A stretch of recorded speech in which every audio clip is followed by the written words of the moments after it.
Hi friends, ഇനി ഞാൻ നിങ്ങളുമായിട്ട് ഷെയർ ചെയ്യുന്നത് നമുക്ക് ഈ ചൂട് സമയത്ത് കുടിക്കാൻ പറ്റുന്ന നല്ലൊരു ഡ്രിങ്കിൻ്റെ റെസിപ്പിയാണ്. ഉണ്ടാക്കാനും വളരെ ഈസിയാണ് കേട്ടോ. അപ്പോൾ എങ്ങനെ ഉണ്ടാക്കുന്നത് നോക്കിയാലോ. ആദ്യം തന്നെ ഞാനൊരു വലിയ ഷമാമ് അതിൻ്റെ തൊലിയും കുരുവും ഒക്കെ കളഞ്ഞിട്ട് ഒന്ന് കഷ്ണങ്ങളാക്കിയിട്ട് എടുത്തിട്ടുണ്ട്. ഇതൊരു മിക്സിയുടെ ജാറിലേക്ക് ഇട്ട് കൊടുക്കുന്നുണ്ട്. ഇനി ഇതിലേക്ക് ആവശ്യമായിട്ടുള്ളത് നമുക്ക് നന്നായിട്ട് തണുത്തിട്ടുള്ള പാലാണ് കേട്ടോ. അപ്പോൾ പാൽ നേരത്തെ തന്നെ നമ്മൾ ഫ്രീസറിൽ വെച്ചാൽ മതി. 1 ലിറ്റർ പാലാണ് ഞാൻ ഇതിലേക്ക് ചേർത്ത് കൊടുക്കുന്നത്. അപ്പോൾ പാൽ നല്ലപോലെ തണുപ്പിച്ചിട്ട് ചെയ്യുകയാണെങ്കിലാണ് കൂടുതൽ ടേസ്റ്റ് ഉണ്ടാവുക. അപ്പോൾ നന്നായിട്ട് തണുപ്പിച്ചിട്ട് നമ്മളിതിലേക്ക് ഒഴിച്ചു കൊടുത്തിട്ടുണ്ട്. അപ്പോൾ ആദ്യം കുറച്ച് ഒഴിച്ചിട്ടൊന്ന് അടിച്ചെടുക്കുന്നുണ്ട്. ബാക്കി നമ്മൾ ഒരു പ്രാവശ്യം ഒന്ന് അടിച്ചെടുത്തതിന് ശേഷമാണ് ബാക്കിയുള്ള പാല് നമ്മൾ ചേർത്ത് കൊടുക്കുന്നത്. ഇനി ഇതിലേക്ക് ആവശ്യത്തിനുള്ള പഞ്ചസാരയും കൂടെ ചേർത്ത് കൊടുക്കുക. പഞ്ചസാരയ്ക്ക് ഓരോരുത്തരുടെ മധുരത്തിനനുസരിച്ചിട്ട് വേണം ചേർക്കാനായിട്ട്.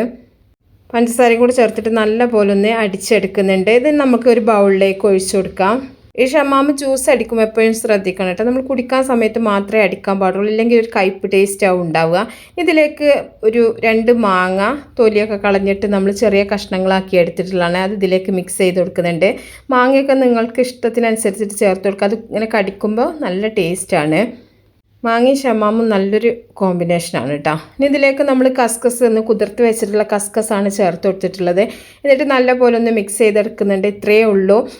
അപ്പോൾ എല്ലാവരും ഒന്ന് ട്രൈ ചെയ്ത് നോക്കട്ടെ. ഈ ചൂട് സമയത്ത് കുടിക്കാൻ പറ്റുന്ന നല്ലൊരു ഡ്രിങ്കാണ്. എന്നിട്ട് നിങ്ങളുടെ ഫീഡ്ബാക്കൊക്കെ അറിയിക്കുക. ഇഷ്ടപ്പെട്ടാൽ ലൈക്ക് ചെയ്യുക, ഷെയർ ചെയ്യുക, മാക്സിമം സപ്പോർട്ട് ചെയ്യുക. അപ്പോൾ നല്ല നല്ല റെസിപ്പികളൊക്കെ ആയിട്ട് നമുക്ക് അടുത്തൊരു വീഡിയോയിൽ കാണാം. ഓക്കേ.